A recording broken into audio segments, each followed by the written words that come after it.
I need you to close your eyes for a second and go back to a specific moment from just a few days, or perhaps a couple of weeks ago. You know exactly which moment I am talking about. It was that split second when you were backed into a corner, facing a betrayal or a disrespect so sharp it felt like a physical blow. In that moment, you held the perfect weapon in your hand. You had the ammunition to destroy the person standing across from you. Maybe it was a secret you knew about them, a harsh truth they weren't ready to face, or just a sentence that you knew would level them completely. You had every logical right to use it. You had the receipts, the justification, and the anger to fuel it. The old version of you, the one who was still operating in survival mode, would have pulled the trigger without hesitation. But then, something strange happened. A glitch in the matrix of your usual behavior. You didn't fire. You didn't scream. You didn't type out that paragraph. Instead, you did something that makes no sense to the human ego. You chose a terrified, heavy, strategic silence. To the average eye, that moment might have looked like weakness or defeat. But I am here to tell you that in the spiritual realm, what you did caused a shockwave that registered on frequencies you cannot even perceive.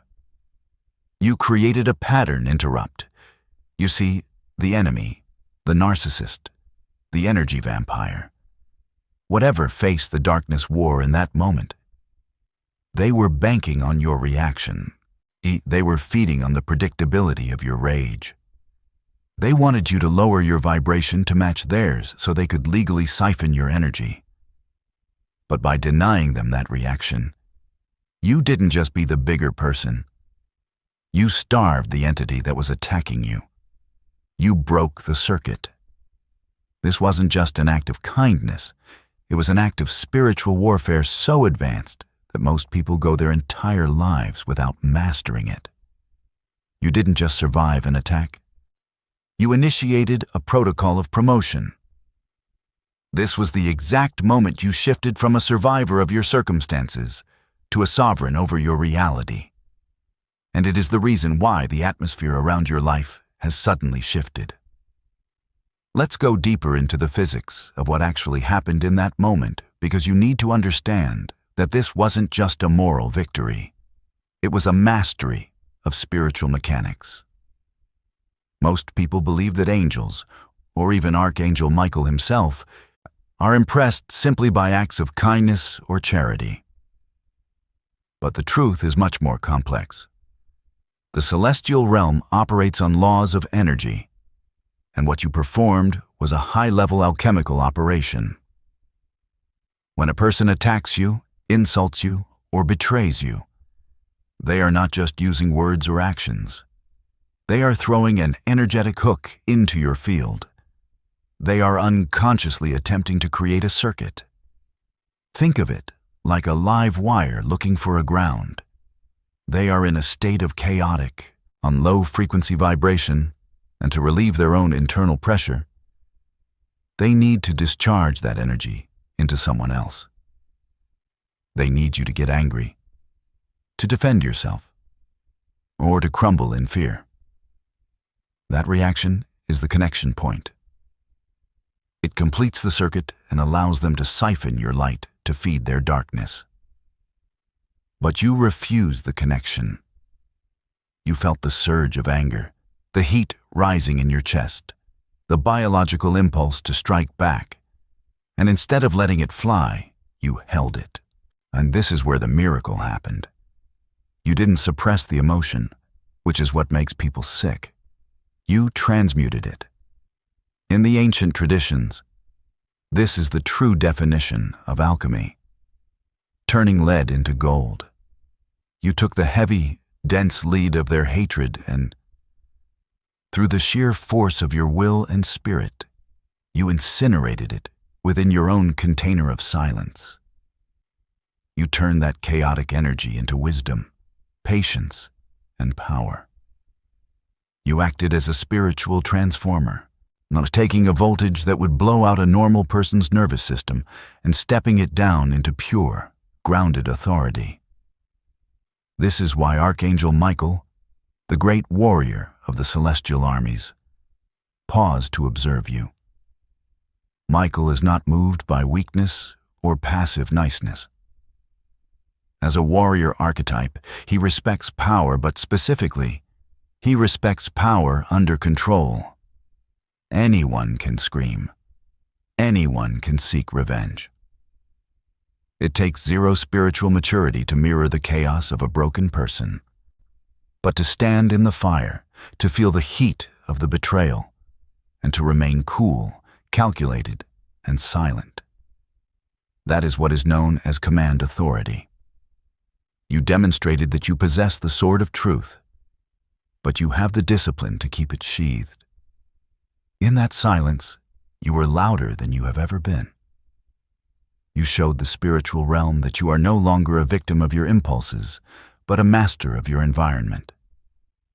You didn't just dodge a bullet, meaning you stopped it in midair and let it drop to the floor.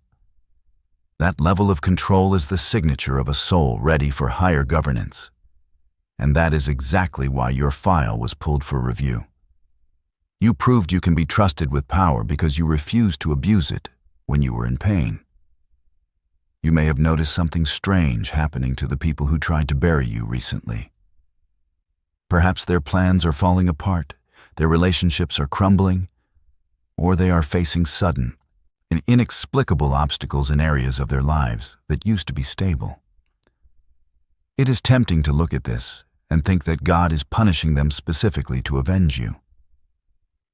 But I want you to understand the spiritual physics at play here, because it is far more precise than simple punishment. What you are witnessing is the law of energetic reflection, often called the mirror effect. When you chose the path of high-level grace, when you refused to lower your frequency to match their anger or betrayal, you did something profound to your own energy field. You polished it. You removed the hooks, the jagged edges of ego, and the sticky residue of resentment that usually allows negative energy to attach to a person. You became, in a spiritual sense, a perfectly smooth, highly reflective surface. Now, consider the physics of their attack. Anger, jealousy, and malice are dense, low-frequency energies. They are heavy and slow. When someone directs that energy toward you, they expect it to land on a rough surface, your trigger points, your insecurities, or your reactive anger. They expect the mud to stick.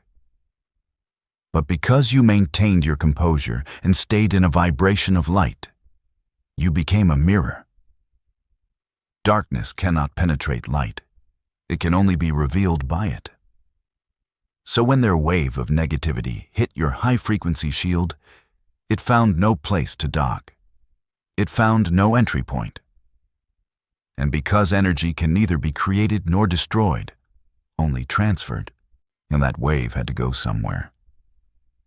Physics dictates that when a wave hits a surface, it cannot penetrate. It ricochets. It bounces back with equal or greater force toward the only open coordinate in the equation: the sender. This is why you don't need to lift a finger to seek revenge. This is why you don't need to pray for their downfall. In fact, you shouldn't. Your only job is to maintain the polish on the mirror. The chaos they are experiencing now is simply their own energy returning home to roost. They are choking on the poison they brewed for you because you refused to drink it. This realization should free you from any guilt you might feel watching their struggles. You are not causing their pain. You are simply no longer absorbing it. You have become a sovereign entity, a closed system of light, and the universe is simply rebalancing the equation by returning the darkness to the one who generated it. And this is the ultimate protection of the chosen one. Not that you fight back, but that you become so filled with light that darkness simply reflects off you and destroys itself. Now I want to take you to a dimension of this experience that you might not have fully grasped yet. The weight of that moment, the sheer difficulty of keeping your mouth shut when every cell in your body screamed for justice, wasn't just about your personal history or the person standing in front of you.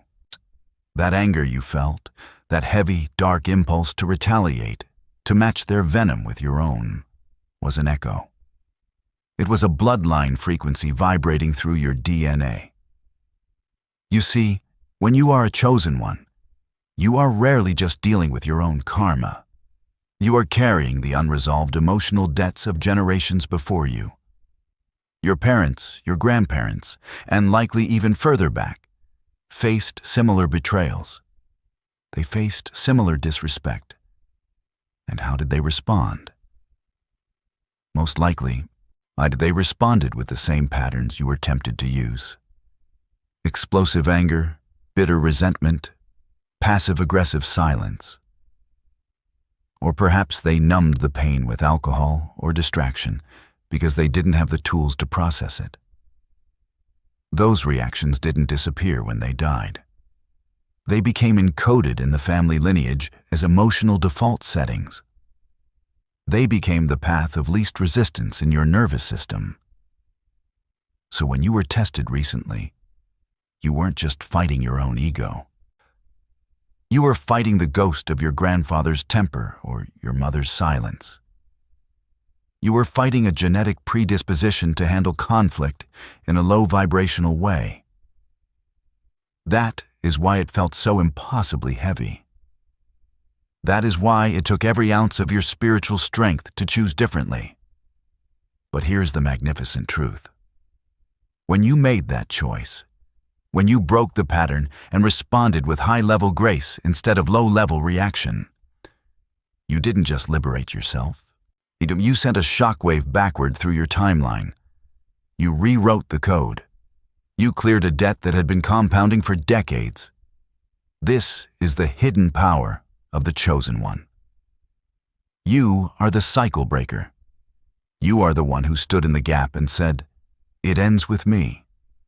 By refusing to pass that pain onto the next person, by refusing to let it poison your own heart, you essentially metabolized the trauma for your entire lineage.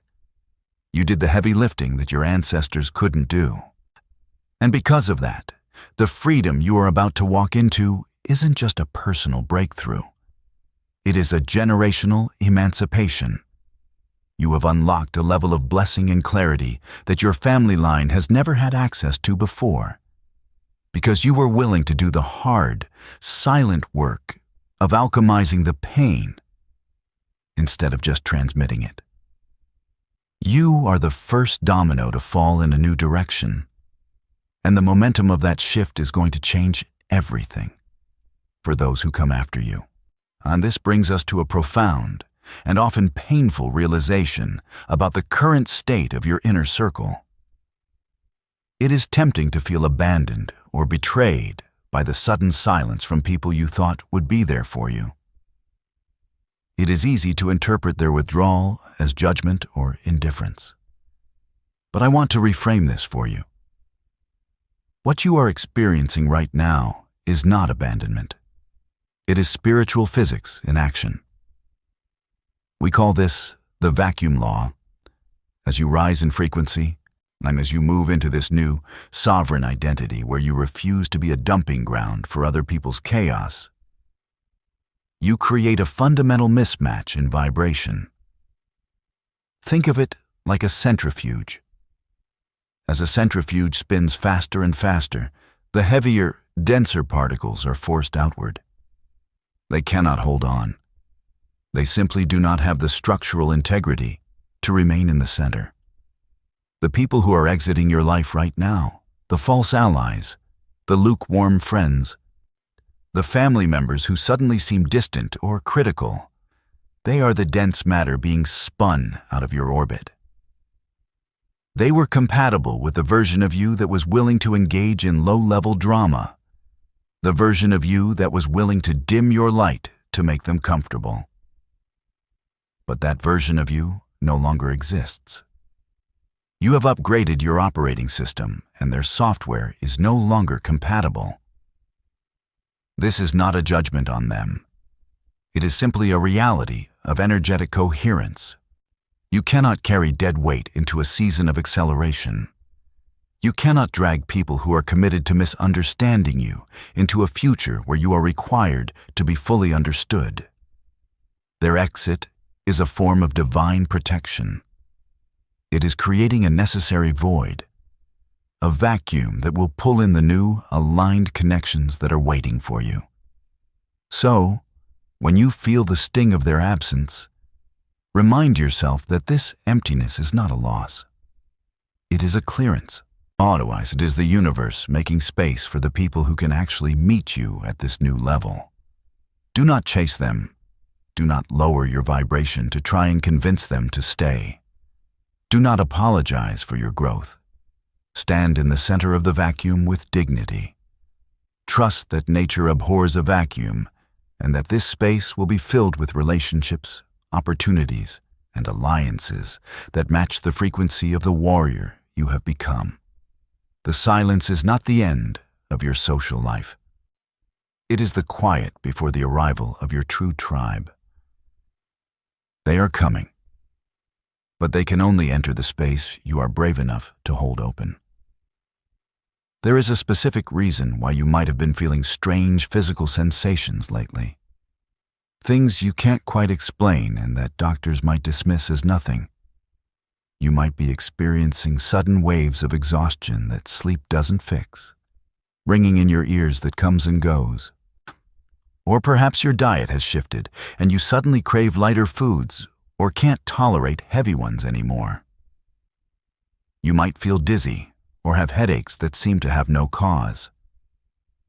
This is not just stress, and it is certainly not all in your head. What you are experiencing is the somatic cost of holding high-voltage spiritual light. You see, yet when you undergo a massive internal shift like the one you just did, when you transmute deep anger into grace and break generational curses, your physical body has to catch up.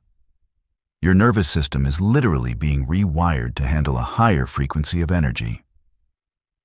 Think of your body as an electrical wire. For most of your life, you have been running on a standard 110-volt current.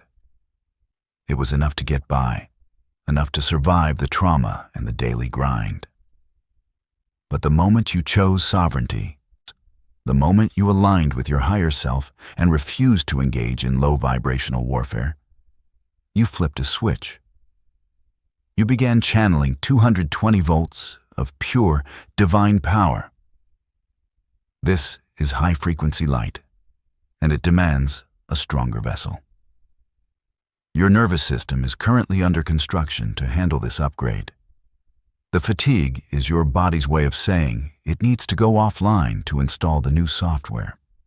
The ringing in your ears is often a symptom of your auditory system adjusting to higher frequencies of intuition and guidance.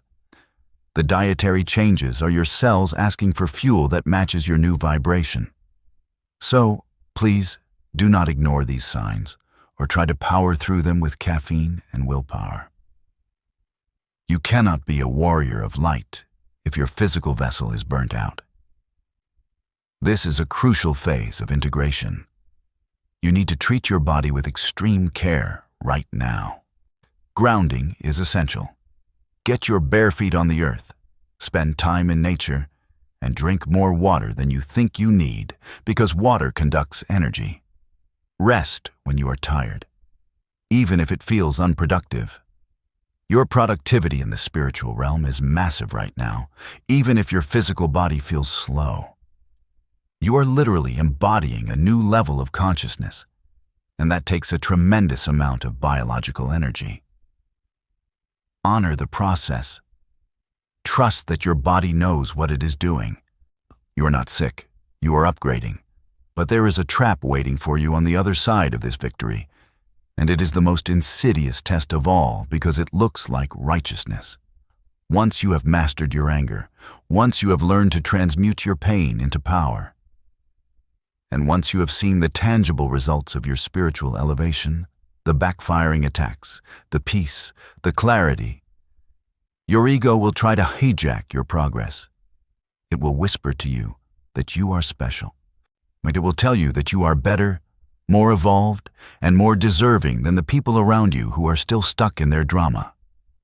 It will encourage you to look down on them with a spiritualized form of arrogance. This is the test of spiritual pride, and it is the moment many warriors fall. You see, the enemy knows he cannot defeat you with direct attacks anymore.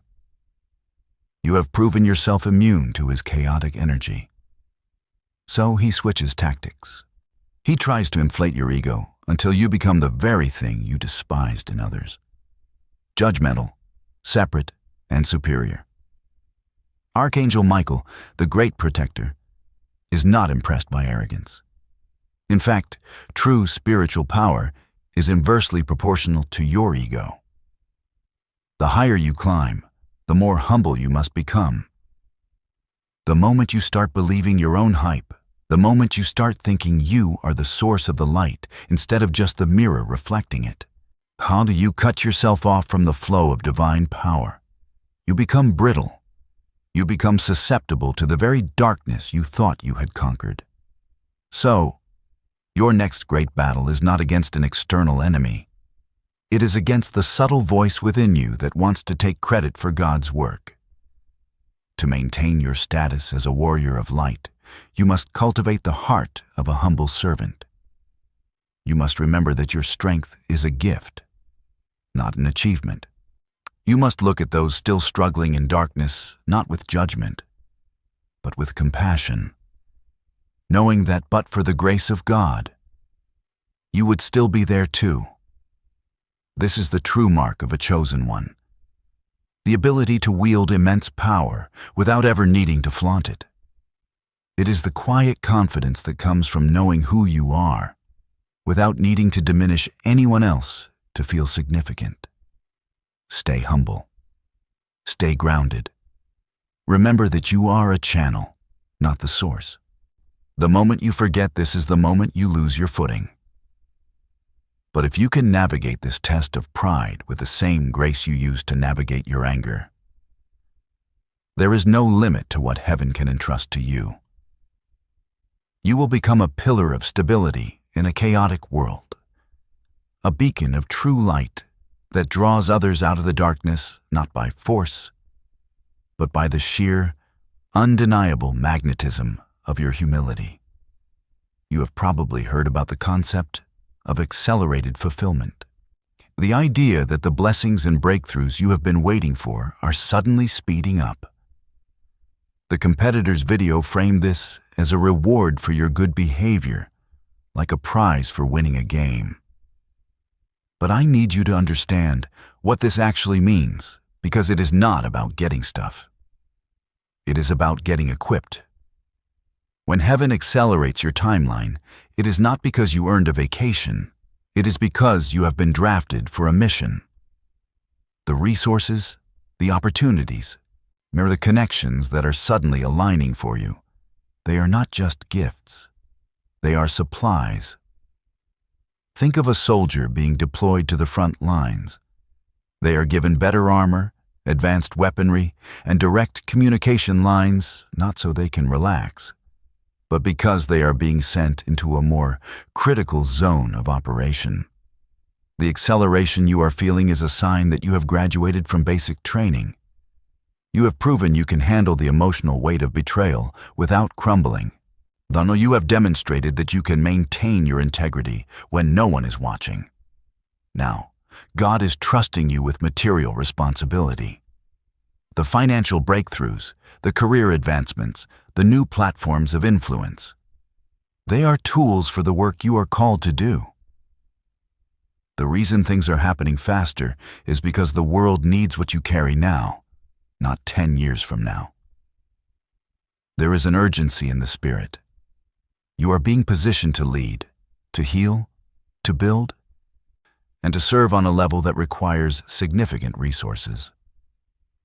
So when the blessings start to pour in, don't just consume them. Ask yourself, what am I supposed to build with this? Who am I supposed to help? What problem am I now equipped to solve? This shift in perspective changes everything. It moves you from a consumer of blessings to a steward of power. It aligns you with the true purpose of the chosen one, to be a conduit of heaven's resources to earth's needs. The acceleration is not just for your comfort, it is for your calling. Embrace the speed, but respect the responsibility that comes with it. You are being given much because much is now required of you. The delays of the past were preparation for the velocity of your future. You are ready. You are equipped. And now, it is time to work. So, where does this leave you? You are standing at the threshold of a new reality, not because you wished for it, but because you forged it in the fire of your own restraint. You have successfully navigated the labyrinth of the ego. You held the burning coal of resentment in your hand, felt its searing heat, and instead of throwing it back at the person who hurt you, you squeezed it until it turned into a diamond. You transmuted the lead of their hatred into the gold of your wisdom. This is the seal of the sovereign. It is a spiritual mark that is visible to every entity in the unseen realm, and it signifies that you are no longer a foot soldier fighting for scraps of peace. You are a commander operating from a position of absolute victory. You are no longer fighting for approval, for justice, or for the upper hand. You are fighting from a place where the battle has already been won inside your heart. The external world is just catching up to the reality you have already established within. This is your new baseline, and you are now walking through the world not as a sponge that absorbs the negativity of others, but as a lighthouse that exposes it and a mirror that reflects it. You have graduated from the need to prove yourself to anyone. Your silence is your loudest testimony. Your peace is your deadliest weapon. Your joy is your ultimate rebellion. Do not let anyone drag you back down into the mud you just climbed out of. You have worked too hard, you have endured too much, and you have remained silent for too long to sell your birthright for a moment of cheap validation. Walk in this authority. Wear this new identity like the armor it is. And now, to seal this transition, to lock this new frequency into your reality, I want you to make a declaration, not just a comment, but a spiritual decree. Go to the comments section right now and write, I am the mirror. By writing these words, you are telling the universe that from this day forward, you refuse to absorb the poison of this world. You declare that darkness will no longer find a home in your heart, but will only find its own reflection. You are the mirror. You are the light. You are the sovereign over your own soul. Walk in that truth and watch how the world rearranges itself to honor the God in you.